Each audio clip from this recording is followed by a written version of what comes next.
வணக்கம். ரொம்ப இன்ட்ரெஸ்டிங்காக இருக்குது. இன்றைக்கி நீங்கள் எடுத்து பார்த்தீங்கன்னா 23,900ல் heavy short covering close to about 10,70,000 quantities வந்து க்ளோஸ் ஆகிருக்கு. அதே மாதிரி 850 ஆகட்டும், 800 ஆகட்டும், 750 ஆகட்டும், எல்லாத்துலேயுமே வந்து ஷார்ட் கவரிங் இருக்குது. 24,000ல் வந்து இன்றைக்கி சர்ப்ரைசிங்லி ஹெவி ரைட்டிங் ஆகிருக்கு. இன்ஃபேக்ட் சொல்ல போனால் 24,100ல் வந்து 18,53,000 குவான்டிட்டிஸ் வந்து ரைட்டாக இருக்குது. Decent number. அதே மாதிரி நீங்கள் எடுத்துக்கிட்டீங்கன்னா 24,000ல் வந்து க்ளோஸ் டு அபவுட் 80,20,000 கால் வந்து ரைட் ஆகிருக்கு. அந்த இடத்துல தான் வந்து செகண்ட் ஹையஸ்ட் கால் வந்து உங்களுக்கு இருக்குது. இன்ட்ரெஸ்டிங் ஃபேக்ட், அதே மாதிரி நீங்கள் வந்து எடுத்துக்கிட்டீங்கன்னு சொன்னால் சம்வேர் க்ளோஸ் டு அபவுட் 24,000ல் புட்டு வந்து இன்றைக்கி நிறைய எழுதப்பட்டிருக்கு. 62 lakh புட்டு ரைட் ஆகிருக்கு. ஸ்டாண்டர்ட் போட்டிருக்காங்களா? ஸ்டாண்டர்ட் போட்டிருக்கிறதுக்கு நிறைய சான்சஸ் இருக்குது. கால் எந்த டைரக்ஷன் வருதுன்றது தெரியல. மார்க்கெட் டைரக்ஷன் இல்லாத இருக்குது. ஒரு சைடு ட்ரம்ப் அடிச்சிட்டு இருக்காரு. ட்ரம்ப் ஹெவியாக அடிச்சிட்டு இருக்காரு. இன்றைக்கி ஈரானோட தலைவரை வந்து அடக்கம் பண்ணுறாங்க. ஸோ அடக்கம் பண்ணுறதுக்கு முன்னாடியே பஹ்ரைன் அடித்தாச்சு, கத்தார் அடித்தாச்சு, UAE அடித்தாச்சு. ஈரான் பெரிய லெவலில் வந்து பாம்பிங் பண்ணிகிட்ருக்காங்க. இதுக்கு மேலே வந்து ட்ரஸ்ட் நிற்காது. ரெண்டில் ஏதாச்சும் ஒன்று முடியணும். இதில் ஒரு இன்ட்ரெஸ்டிங் ஃபேக்ட் என்னன்னு தெரியுமா? எப்ஸ்டீன் ஃபைல்ஸ் நேற்று வந்து 3 மணிக்கு வந்து US டைமில் சுப்ரீம் கோர்ட் வந்து கிவிங் எ ஜட்ஜ்மெண்ட் தட் எல்லா ஃபைல்ஸும் வந்து ஆன்லைன் பண்ணுங்க. சம்வேர் 5 மணிக்கு வந்து ட்ரம்ப் வந்து இதுக்கு எதிர்க்கிறாரு. Right, he is giving a statement against supreme கோர்ட்டோட ஜட்ஜ்மெண்ட்டுக்கு. அண்ட் 8 மணிக்கு வந்து ஈரானில் பாம்பு நடக்குது. புள்ளி எல்லாத்தையும் கோட்டு பாருங்கள். அரசியல்வாதி அமெரிக்காவில் இருந்தாங்கன்னா உஸ்லம்பட்டியில் இருந்தாங்க, எல்லாம் ஒரே ஜாதி தான். அண்ட் அவங்களுக்கு ஒரு பிரச்சனைன்னு சொன்னால் ஊரில் எவ்வளோ பெரிய கலவரம் ஆனாலும் பண்ணுறதுக்கு ரெடி. பக்கா அமைதிப்பட கதை தான். ஸோ நீங்கள் வந்து எடுத்து பாருங்கள் இந்த பாம்பிங் விஷயம். Right, it is something to hide his own problem. In fact whole வாரே வந்து ஆரம்பித்தது வந்து அவரோட ஃபைலை மறைக்கிறதுக்கு தான்றாங்க. எனிவே பார்க்கலாம். அண்ட் அரசியலில் வந்து எஸ்பெஷலி டெமோக்ராட்டிக் கண்ட்ரியில் வந்து பேரட்டி போடுறதுக்கான எக்ஸாம்பிள் நம்ம ஊரில் நம்ம பார்த்துருக்குறோம். ரைட், வெஸ்ட் பெங்காலில் பார்த்தோம், தமிழ்நாட்டில் அரசியலும் நம்ம பார்த்துருக்குறோம். ஸோ நடக்கும், அமெரிக்காலையும் நடக்கும். உலகத்தில் எல்லா நாடுகளும் வெயிட் பண்ணிகிட்ருக்காங்க எப்போ இவன் வெளில போகிறாங்கன்றது ஒன்று. இந்தியா ரொம்ப கிளியர் கட்டாக இருக்குது. அண்ட் இந்தியா வந்து லாங் பேக் சொன்னாங்க, we don't mind waiting for another 4 years. Free trade அக்ரிமெண்ட்டுக்கு வந்து நம்ம அடுத்த 4 வருஷம் வெயிட் பண்ணுறதுக்கு ரெடின்ற மாதிரி சொல்லியிருந்தாங்க. அண்ட் இப்போ நீங்கள் வந்து எடுத்துக்கிட்டிங்கன்னா ரைட் நோ சிச்சுவேஷன் எடுத்து பாருங்கள். அதுக்கான ஒரு இன்ட்ரெஸ்டே காட்டல. இஷ்டம் இருந்தால் வா, என் டேர்ம்ஸ்க்கு வா, இல்லைன்னு சொன்னால் நான் பார்த்துக்கிறேன். ஏன் வியாபாரம் ஏற்கனவே எல்லா ஊர்லேயும் பரப்பி விட்டாச்சு. ஸோ நீ வரணுன்ற அவசியம் கிடையாது. And we are also working with all countries டீடாலரைசேஷனுக்கு. நம்ம வந்து ருப்பியில் டிரான்சாக்ஷன் பண்ணலாம். இல்லை நீ வந்து பொருள் வாங்கும்போதும் உன் காசு கொடுத்து வாங்கிக்க, நான் பொருள் வாங்கும்போது என் கேஷ் கொடுத்து வாங்கிக்கிறேன். ஸோ இது மாதிரி அக்ரிமெண்ட் வரும்போதும் அந்த ஊரில் வந்து UPI பேமெண்ட்ஸ் உள்ளே வந்துடுது. ஸோ ஸ்லோ அண்ட் ஸ்டெடியாக வந்து இந்தியன் ருப்பியை வந்து வேர்ல்டு வைடு வந்து ஒர்க் அவுட் பண்ணிகிட்ருக்கோம். எடுத்துப்பாங்க UAEயில் வந்து we are working out very clearly. Nigeria நீங்கள் எடுத்து பாருங்கள், ஒரு பெரிய ட்ரேட் இது கிடையாது. But we have UPI payments அங்கேயும் எக்ஸப்ட் பண்ணுறோம். அண்ட் இந்தியன்ஸ் வந்து they can buy it in rupee. அதே மாதிரி நைஜீரியாக்காரங்க வந்து அவங்களோட பேமெண்ட்ஸில் வந்து வாங்கிக்கிறாங்க. முந்தா நேற்று வந்து ஜாப்பனீஸ் கூடயும் அதே மாதிரி அக்ரிமெண்ட்ஸ் நம்ம போட்டிருக்கோம். ஸ்லோவாக வந்து நம்ம டாலரை கழட்டி விட்டுட்டு வந்துட்டுருக்கோம். டாலரை கழட்டி விடுறதுன்றது ஒன்று. ஒவ்வொரு நாட்டிலையும் இது மாதிரி அக்ரிமெண்ட் போடும் போதும் we are bringing in rupee. So ருப்பியை வந்து ஸ்லோவாக வந்து we are making it as a international currency. So ஒரு விதத்தில் வந்து எடுத்து பார்த்தீங்கன்னா India good gain a lot. ஏன்னு சொன்னால் 2 விதத்தில். தோ இந்தியா வந்து நம்பர் 1 இல்லை நம்பர் 2 இல்லை டாப் எக்கானமியோ கிடையாது. பட் நீங்கள் எடுத்து பாருங்கள், அமெரிக்காவை வந்து நம்பல. ஒரு கிரிட்டிக்கலான சுச்சுவேஷன் வந்து பிடிச்சி இருக்கும் போதும் எப்பயுமே இந்தியாவே எடுத்துங்களேன், எக்ஸாம்பிள் எடுத்து பாருங்களேன். க்ரையோஜெனிக் இன்ஜின் ராக்கெட் விடும் போதும் உலகம் பூரா பிடிச்சி அமுக்குனாங்க. இந்தியாவில் வந்து இந்தியா கொடுக்கக்கூடாதுன்னு சொல்லிட்டு இந்தியா ஓனாக டெவலப் பண்ணிடுச்சு. ஏன் கொரோனா பீரியட்லேயே நீங்கள் எடுத்து பாருங்களேன், நம்ம ஊரில் வந்து அந்த ப்ளூ கலர் கோட் இருந்துச்சு தெரியுமா, அது வந்து ப்ரொடக்ஷன் கிடையாது, 0 ப்ரொடக்ஷன் இருந்துச்சு. Now we are world's number 1. UPI எடுத்து பாருங்கள், we are almost become a world's number 1. Chip டெக்னாலஜியில் வந்து இந்தியா வந்து பயங்கரமான பொசிஷனில் வந்து நின்றுட்டுருக்கு. நெதர்லாண்ட்ஸில் இருந்து நிறைய கண்ட்ரீஸ்க்கு வந்து அவங்க அந்த சிப் மேனுஃபேக்சரிங் மிஷினரிஸ் வந்து நெதர்லாண்ட்ஸில் மட்டும்தான் இருக்குது. உலகத்தில் வேறு யார்ட்டையுமே கிடையாது. அதில் யூஸ் பண்ணுற சில காம்பனன்ட்ஸ் USலேருந்து வருது. ஸோ நெதர்லாண்ட்ஸ் வந்து ஜப்பான் கூட அந்த மிஷின் வந்து கொடுக்கறதுக்கு வந்து யோசிச்சுட்டு இருக்காங்க. சைனா வாங்கி இருக்கிறாங்க, பட் ஃபர்தர் நியூ இன்வெஸ்ட்மெண்ட்ஸ்க்கு வந்து ஒத்துக்க மாட்டேங்கிறாங்க. தாய்வான் வந்து வாங்கியிருக்கு அண்ட் தாய்வானில் வந்து நிறைய மேனுஃபேக்சரிங்ஸ் நடந்துகிட்டு இருக்கு. இப்போ மேனுஃபேக்சரிங் நீங்கள் எடுத்துக்கிட்டிங்கன்னு சொன்னால் தாய்வான் இருக்குது, சவுத் கொரியாவில் சாம்சங் இருக்குது. ஸோ இந்த 2 கண்ட்ரியில் தான் மேக்ஸிமம் ப்ரொடக்ஷன் நடந்துகிட்ருக்கு. யூஎஸில் இப்போ பண்ணிகிட்ருக்காங்க. இந்தியா பிரதமர் வந்து நெதர்லாண்ட்ஸ் போயிருந்தப்போ they agreed for giving this machine இந்தியாவில் வந்து டாடா குரூப்ஸ்க்கு வந்து அவங்க கொடுக்கறதாக எக்ஸப்ட் பண்ணியிருக்கிறாங்க. சப்போஸ் அந்த மிஷினரி இந்தியாவுக்கு வந்துச்சுன்னு எடுத்து பாருங்களேன், டாட்ஸ் போட்டு பாருங்கள். ரைட், இந்திய பிரதமர் நெதர்லாண்ட் போகிறாரு, அக்ரிமெண்ட் சைன் ஆகுது, தே are willing to give the machineries. Tata group கூட வந்து அவங்க சைன் பண்ணுறாங்க. அடுத்த சில நாட்களில் வந்து ஜாப்பனீஸ் பிரைம் மினிஸ்டர் வந்து இந்தியாவுக்கு வராங்க and they are willing to share lot of issues. அதில் இந்தியாவில் வந்து ரேர் எர்த் மினரல்ஸ் உலகத்தில் வந்து நம்பர் 2 இடத்துல இருக்கிறோம். அதாவது மினரல்ஸ் எக்கச்சக்கமாக இருக்குது, நம்மளால் தோண்டி எடுக்க முடியும். ப்ராசஸிங் வந்து வேர்ல்டில் வந்து 90% வந்து சைனாவில் தான் இருக்குது. நான் ஜப்பானை வந்து அந்த டெக்னாலஜி கொடுக்கறதுக்கு ரெடி, ப்ராசஸிங் பண்ணுறதுக்கான டெக்னாலஜி கொடுக்கறதுக்கு ரெடி. 1. 2வது அதுக்கு சம்மந்தப்பட்ட இன்வெஸ்ட்மெண்ட்ஸ் பண்ணுறதுக்கு ரெடி. எல்லா விஷயத்தையுமே அப்படியே கோத்து பாருங்களேன். மிஷனரிஸ் இந்தியாவுக்குள்ளே வருது. ஏற்கனவே நம்ம ஊரில் வந்து எக்கோசிஸ்டம் செட் பண்ணியாச்சு. ரைட், அதுக்கான கெமிக்கல்ஸ், அதுக்கான டிசைனிங், அதுக்கான ஃபேபு, அதுக்கான அசம்பிளி யூனிட்டு, மேனுஃபேக்சரிங், டிசைன் ஏற்கனவே பல வருஷமாக நம்ம வந்து பண்ணிகிட்ருக்கோம்.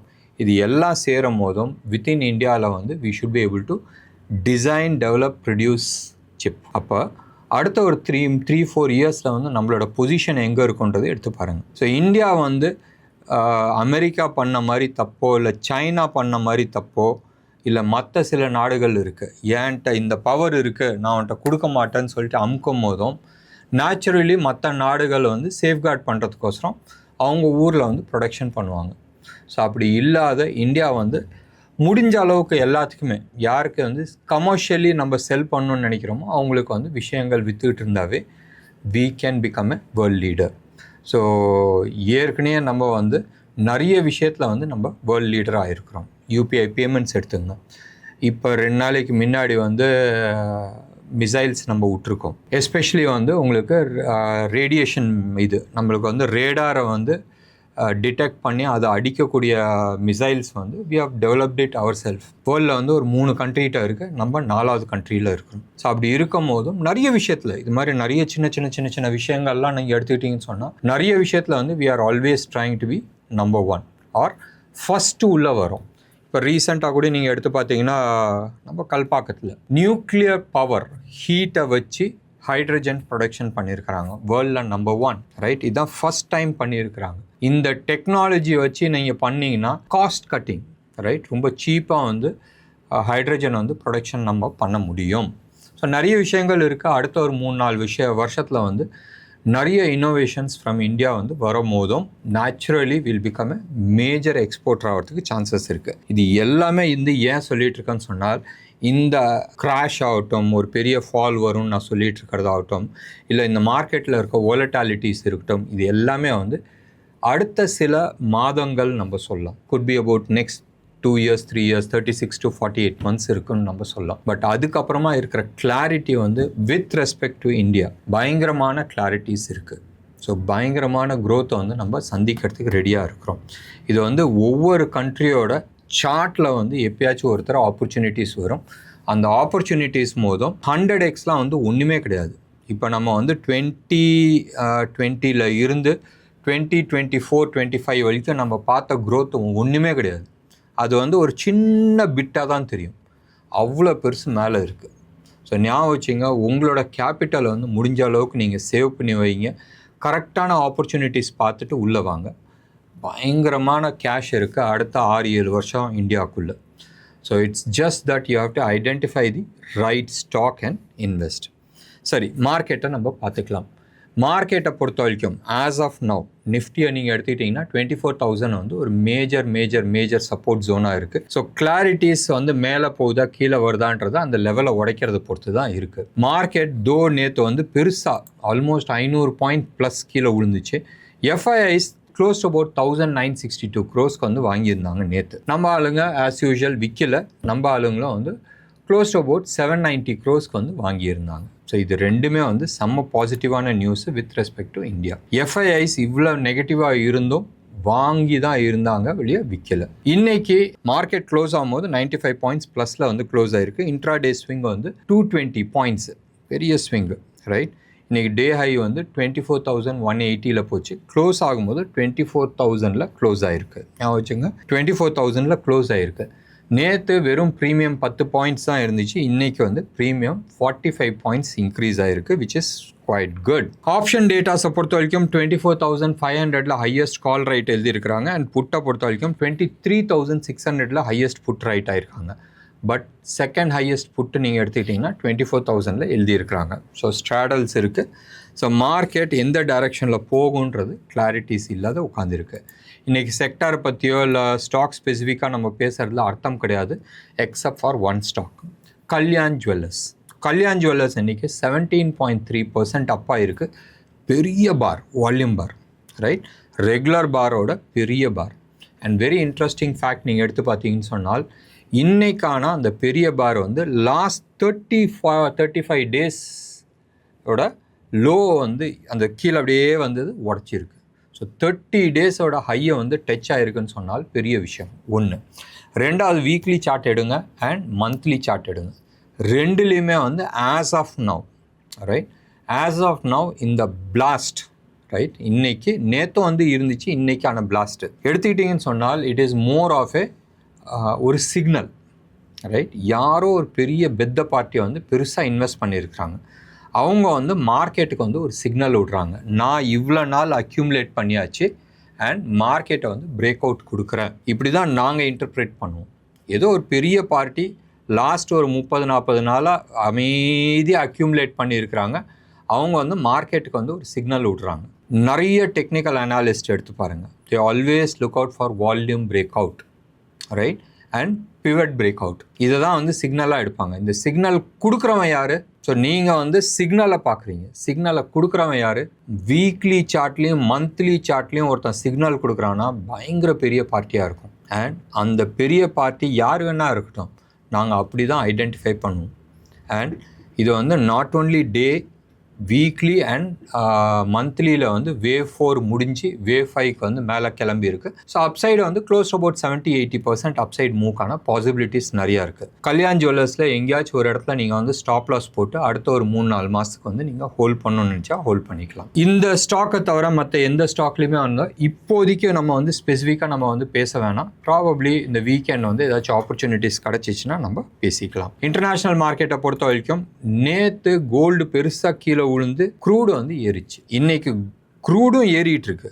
ட்ரம்ப் அடிச்சிட்டு இருக்கார்ல, ரைட். ஏற்கனவே ஈரானோட அந்த கேட்டை போட்டாச்சு அண்ட் பாம்பு வெடிச்சிட்டு இருக்கு. இன்னைக்கு நைட்டு தான் வந்து தெரியும், தலைவரை வந்து அடக்கம் பண்ணியாச்சு.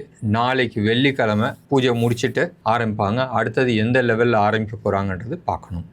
ஈரான் சீரியஸாக பண்ண போகுதா இல்லை வேறு ஏதாச்சும் பண்ண போதாங்கன்றது நம்ம வெயிட் பண்ணி பார்க்கணும். ஸோ டெஃபினட்டாக இன்டர்நேஷ்னல் மார்க்கெட்டில் நேற்று யூஎஸ் மார்க்கெட் பெருசாக கீழே விழுந்துருந்துச்சு. இன்றைக்கி கோல்டு ஏறி இருக்குது, சில்வர் அந்த அளவுக்கு ஏறல. இன்டர்நேஷ்னல் மார்க்கெட்டை பொறுத்த வரைக்கும் ரூபி டேர்ம்ஸில் அதே லெவலில் தான் இருக்குது, ஒன்றும் பெரிய மாற்றம் கிடையாது. நேற்றுக்கும் இன்றைக்கும் வந்து 100 rupees டிஃப்ரென்ஸ் இருக்குது. 100 rupeesோட கம்மி 14,850 வந்து ட்ரேட் ஆகிட்டுருக்கு. இது 24 கேரட் ஜிஎஸ்டியோட சென்னையில் விற்கிற ரேட்டு.